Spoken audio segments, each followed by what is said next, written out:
ഓം നമോ ഭഗവതേ വാസുദേവായ. ശ്രീ വിഷ്ണു സഹസ്രനാമ സ്തോത്രം, നാമം 13. ഓം അവ്യയായ നമഃ. ഹരേ കൃഷ്ണ കൃഷ്ണ കൃഷ്ണ ഹരേ ഹരേ. ഹരേ രാമ രാമ രാമ ഹരേ ഹരേ. നാമം 13. അവ്യയഃ.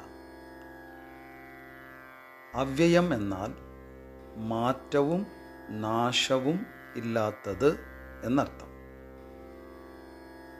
പ്രപഞ്ചത്തിലെ പദാർത്ഥങ്ങളെല്ലാം നിത്യവും മാറിക്കൊണ്ടേയിരിക്കുന്നു.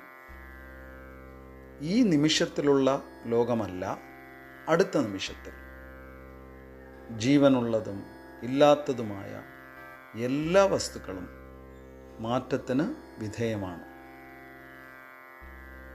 ഉൽപ്പത്തി, വളർച്ച, ക്ഷയം, നാശം തുടങ്ങി നിരന്തരമായ മാറ്റങ്ങൾ എപ്പോഴും നടന്നുകൊണ്ടേയിരിക്കുന്നു. മനുഷ്യരും ഇതുപോലെ തന്നെ അനുനിമിഷം മാറിക്കൊണ്ടിരിക്കുന്നു. ബീജാവസ്ഥയിൽ നിന്ന് ശൈശവാവസ്ഥയും കൗമാരാവസ്ഥയും യൗവനാവസ്ഥയും വാർദ്ധക്യാവസ്ഥയും വന്നുചേരുന്നു. വാർദ്ധക്യത്തിൽ നിന്ന് മരണത്തിലേക്ക് പോകുന്നു.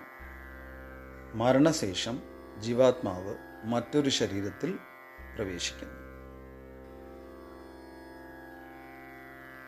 ബൃഹദാരണ്യകോപനിഷത്തിൽ ബ്രഹ്മത്തിന് മനോഹരമായ ഒരു നിർവചനം നൽകിയിട്ടുണ്ട്. ഏഷ മഹാനജ ആത്മാ അജരോ അമാരോ അമൃതോ അഭയോ ബ്രഹ്മ.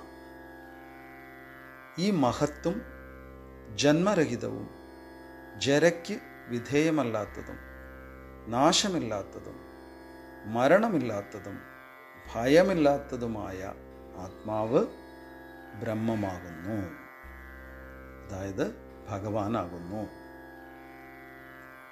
ഒരിക്കലും മാറാത്തതായി ഈ പ്രപഞ്ചത്തിൽ ഒന്നേയുള്ളൂ, ഒരാളേയുള്ളൂ, അത് ഭഗവാനാണ്.